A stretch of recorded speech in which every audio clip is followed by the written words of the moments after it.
भंडारा जिल्ह्यातील पवनी तालुक्यात गुरुवारी रात्री सुमारे 9:15 वाजताच्या सुमारास हा भीषण अपघात घडलाय. अडळ गावालगत सौदंड पुनर्वसन परिसरात लग्न समारंभावरून परतणाऱ्या वऱ्हाड्यांची व्हॅन आणि समोरून येणाऱ्या ट्रकची जोरदार धडक झाली. माहितीनुसार अड्याड येथील सुदर्शन नान्हे यांचे लग्न कोंढा येथे पार पडले होते. लग्न समारंभ आटोपल्यानंतर वऱ्हाडी मंडळी व्हॅनमधून अड्याडकडे परतत होती. पहिली फेरी पूर्ण झाल्यानंतर दुसऱ्या फेरीत प्रवासी आणण्याकरिता जात असताना हा अपघात घडला. समोरासमोर झालेल्या धडकेत व्हॅनचा अक्षरशः चेंदामेंदा झाला.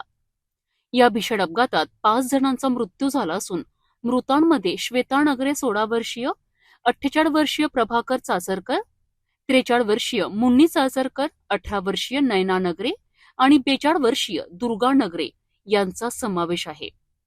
या दरम्यान अपघातात 4 जण जखमी झाले आहेत, तर सोहम गेडाम आणि उमेश सोनवणे यांच्यावर अड्याड ग्रामीण रुग्णालयात उपचार सुरू आहेत. तर रक्षा खेडकर आणि स्नेहा नान्हे यांना भंडारा येथील सामान्य रुग्णालयात हलविण्यात आले आहे. घटनेची माहिती मिळताच परिसरात एकच खळबळ उडाली आहे. स्थानिक नागरिकांनी घटनास्थळी मोठी गर्दी केली होती.